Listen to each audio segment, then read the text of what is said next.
Hello friends, welcome back to my channel. ఈరోజు ఒక tasty రెసిపీని ఈ వీడియోలో చూడబోతున్నాం.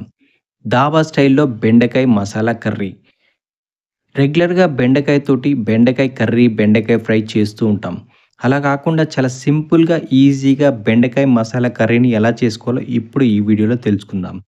మధ్యలో కొన్ని ఇంపార్టెంట్ టిప్స్ చెప్తూ ఉంటాను. ఆ టిప్స్ ఖచ్చితంగా ఫాలో అవ్వండి. మీరు కూడా ఇదే విధంగా చాలా టేస్టీగా చేసుకోవచ్చు. దీనిని రైస్‌లో కానీ, చపాతీలో కానీ ఎలా తిన్నా టేస్ట్ మాత్రం సూపర్‌గా ఉంటుంది. ఈ ధాబా స్టైల్ బెండకాయ మసాలా కర్రీని చాలా సింపుల్‌గా, ఈజీగా, క్విక్‌గా కేవలం 10 నిమిషాల్లోనే వంట రాని వారైనా సరే, బ్యాచిలర్స్ అయినా సరే చాలా ఈజీగా చేసుకోవచ్చు మన వీడియో చూసి. ముందుగా ఈ బింది మసాలా కర్రీ చేసుకోవాలంటే కావాల్సింది బెండకాయలు. ఈ బెండకాయలు నేనైతే ఒక పావు కిలో ఫ్రెష్‌గా లేతగా ఉన్న బెండకాయలని తీసుకున్నాను. ఇలా లేతగా ఉన్న బెండకాయలు తీసుకుంటేనే మన ఈ మసాలా కర్రీ చాలా అంటే చాలా టేస్టీగా ఉంటుంది. ఇలా తీసుకున్న బెండకాయ ముక్కలు అన్నీ కూడా ఇలా 1 ½ ఇంచ్ వరకు కట్ చేసుకోండి. దాబా స్టైల్ అంటే ఇలా 1 ½ ఇంచ్ కట్ చేస్తేనే ఈ మసాలా కర్రీ బావుంటుంది. లేదంటే నార్మల్ సైజులోనే కట్ చేసుకోవచ్చు, నో ప్రాబ్లమ్. ఈ కర్రీకి కావాల్సిన మెయిన్ ఇంగ్రీడియంట్స్ ఉల్లిగడ్డ, పచ్చిమిర్చి, టొమాటో ఇవన్నీ ఇలా కట్ చేసి రెడీగా పెట్టుకోండి. ఈ టొమాటో అనేది ఈ సైజులో ఎందుకు కట్ చేసుకున్నానంటే, నేను ఈ మసాలా కర్రీకి ప్యూరీలా చేసి వేస్తాను కాబట్టి ఇవి గ్రైండ్ చేసుకోవాలి. అందుకే పెద్ద సైజులో కట్ చేసుకున్నా. ఇలా కాకుండా మీరు చిన్నగా కట్ చేసుకొనైనా వేసుకోవచ్చు, నో ప్రాబ్లమ్. ఇప్పుడు ఈ టొమాటో ముక్కలు అన్నీ కూడా ఒక మిక్సీ జార్‌లో వేసి ఒక్కసారి గ్రైండ్ చేయండి. ఈ టొమాటో ప్యూరీ అంతా ఒక పక్కన పెట్టుకోండి.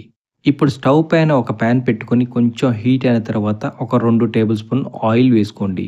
ఆయిల్ కూడా హీట్ అయిన తర్వాత ముందుగా కట్ చేసి పక్కన పెట్టుకున్న ఈ బెండకాయ ముక్కలు అన్నీ కూడా ఈ ఆయిల్‌లో వేసుకోండి.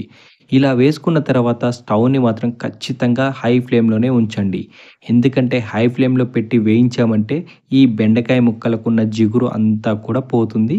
కూర కూడా చాలా అంటే చాలా రుచిగా ఉంటుంది. అలాగే ఈ బెండకాయ మసాలా కర్రీ వండుకునేటప్పుడు కూర కూడా చాలా త్వరగా అయిపోతుంది. నేనైతే పావు కిలో తీసుకున్నా కాబట్టి నాకొక 4 నిమిషాల పాటు టైం పట్టింది.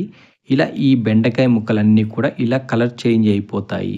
ఇలా కలర్ చేంజ్ అయిన తర్వాత ఈ బెండకాయ ముక్కలన్నీ కూడా ఒక ప్లేట్‌లో ట్రాన్స్‌ఫర్ చేసి పక్కన పెట్టుకోండి. ఇప్పుడు అదే ప్యాన్‌లో ఒక 2 టేబుల్ స్పూన్ ఆయిల్ వేసుకోండి. ఈ బెండకాయ మసాలా కర్రీకి ఆయిల్ ఎక్కువగానే పడుతుంది. అలాగే ఈ బెండకాయ మసాలా అంతా కూడా ఆయిల్‌లో వేగితేనే కూర అనేది చాలా రుచిగా ఉంటుంది. ఆయిల్ హీట్ అయిన తర్వాత ఒక టేబుల్ స్పూన్ తాలింపు గింజలు, ఒక టేబుల్ స్పూన్ ఆవాలు, ఒక టేబుల్ స్పూన్ జీలకర్ర వేసుకోండి. ఇలా ఇవి వేసుకున్న తర్వాత ఒక నిమిషం పాటు లైట్‌గా వేయించండి. ఇలా వేగిన తర్వాత ఇందులోనే కొంచెం కరివేపాకును కూడా వేసుకోండి. కరివేపాకు కూడా వేగిన తర్వాత ముందుగా కట్ చేసి పక్కన పెట్టుకున్న గ్రీన్ చిల్లీస్‌ని కూడా వేసుకోండి. ఇలా ఇవి వేసుకున్న తర్వాత ఒక నిమిషం పాటు బాగా వేయించుకోండి. ఇవి వేగిన తర్వాత ముందుగా కట్ చేసి పక్కన పెట్టుకున్న ఉల్లిగడ్డ ముక్కలు అన్నీ కూడా ఇందులో వేసుకోండి. ఇలా ఉల్లిగడ్డ ముక్కలు అన్నీ వేసుకున్న తర్వాత ఉల్లిగడ్డ ముక్క అంతా కూడా గోల్డెన్ బ్రౌన్ కలర్ వచ్చే వరకు వేయించుకోండి. ఇలా ఉల్లిగడ్డ అంతా కూడా గోల్డెన్ బ్రౌన్ కలర్ రాగానే ఇందులో ఒక టేబుల్ స్పూన్ ధనియా పౌడర్‌ని వేసుకోండి.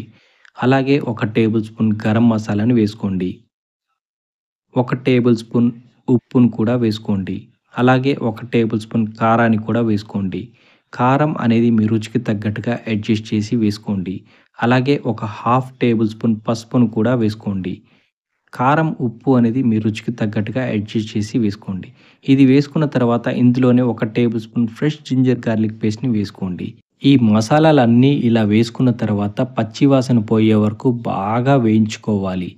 ఒకవేళ మీకు ఈ మసాలా మాడిపోతున్నట్టు అనిపిస్తే ఇందులో కొంచెం వాటర్ యాడ్ చేసుకోండి. ఏమీ ప్రాబ్లమ్ లేదు. ఇలా ఈ మసాలాలన్నీ కూడా ఆయిల్ పైకి తేలే వరకు వేగాల్సిందే. అప్పుడే ఈ కర్రీ అనేది చాలా అంటే చాలా రుచిగా వస్తుంది. ఈ ఆయిల్ పైకి తేలే వరకు ఈ మసాలాలు వేపుకోవాలి. ఇలా ఆయిల్ అనేది అంతా పైకి తేలే వరకు వేయించుకున్నాం కదా! ఇప్పుడు ముందుగా గ్రైండ్ చేసి పక్కన పెట్టుకున్న ఈ టొమాటో ప్యూరీ అంతా కూడా ఇందులో వేసుకోండి. ఇప్పుడు కూడా ఈ టొమాటో ప్యూరీని కలుపుకుంటూ ఒక 2 నిమిషాల పాటు బాగా ఉడికించుకోండి. ఇలా ఉడికిన తర్వాత ఇందులో కూడా ఆయిల్ పైకి తేలే వరకు ఉడికించాలి. అప్పుడే కూర అనేది చాలా అంటే చాలా రుచిగా ఉంటుంది. మీరు వేయగానే బెండకాయ ముక్కలు వేసి ఇలా చేశారంటే కూర అంత పర్ఫెక్ట్‌గా రాదు. ఎప్పుడైనా సరే తాలింపులో కానివ్వండి, ఇలా ప్యూరీ వేసినప్పుడు కానివ్వండి, ఆయిల్ పైకి తేలే వరకు వేయించుకోవాల్సిందే. అప్పుడే కూర అనేది చాలా రుచిగా వస్తుంది. ఇలా ఒక 2 నిమిషాల పాటు ఉడికించుకున్న తర్వాత టొమాటో ప్యూరీలోంచి ఆయిల్ అనేది ఇలా పైకి తేలుతుంది. ఇలా తేలుతున్న సమయంలోనే ముందుగా వేయించి పక్కన పెట్టుకున్న ఈ బెండకాయ ముక్కలు అన్నీ కూడా ఇందులో వేసుకోండి. ఇలా వేసుకున్న తర్వాత ఒకసారి అంతా కూడా మిక్స్ చేసుకోండి. ఇలా మసాలాలో కలిసేలాగా అంతా మిక్స్ చేసుకున్న తర్వాత ఈ బెండకాయ ముక్కలు కనీసం 2-3 నిమిషాల పాటు లో ఫ్లేమ్‌లో పెట్టి ఉడికించాలి. అప్పుడే ఈ మసాలా అంతా కూడా ఈ బెండకాయ ముక్కలకి పడుతుంది. కూర అనేది పర్ఫెక్ట్‌గా వస్తుంది. ఈ బెండకాయ ముక్కల్లోంచి ఆయిల్ అనేది ఏమీ రిలీజ్ అవ్వదు. కానీ ఈ బెండకాయ ముక్కలు ఉడకడానికి కనీసం ఒక 3 నిమిషాల పాటు టైం పడుతుంది. ఒక 2-3 నిమిషాల పాటు ఉడికించుకున్న తర్వాత బెండకాయ ముక్క ఉడికిందో లేదో చెక్ చేసుకోండి. ఇలా బెండకాయ ముక్క ఉడికిన తర్వాత ఇందులోనే చివరిగా కొంచెం ఇంగువను కూడా వేసుకోండి. ఇంగువ వేయటం వల్ల డైజెషన్ అనేది ఈజీగా, సింపుల్‌గా అవుతుంది. అలాగే మన కర్రీ కూడా చాలా టేస్టీగా ఉంటుంది. ఇందులోనే చివరిగా కొంచెం కొత్తిమీర, పుదీనా కూడా వేసుకోండి. మీ దగ్గర ఉంటే కస్తూరి మెంతి కూడా వేసుకోండి. ఇది కేవలం ఆప్షనల్ మాత్రమే. ఇంతేనండి. మన బెండకాయ మసాలా కర్రీ రెడీ అయిపోయింది. ఇది ధాబా స్టైల్ బెండకాయ మసాలా కర్రీ. మీరు కూడా మీ ఇంట్లో ట్రై చేయండి. ఎలా వచ్చిందో కామెంట్ బాక్స్‌లో కామెంట్ చేసి చెప్పండి. ఇప్పటివరకు మా ఛానల్‌ని సబ్స్క్రైబ్ చేయకపోతే సబ్స్క్రైబ్ చేయండి. వీడియోని లైక్ చేయని వారుంటే లైక్ చేయండి. Thank you for watching.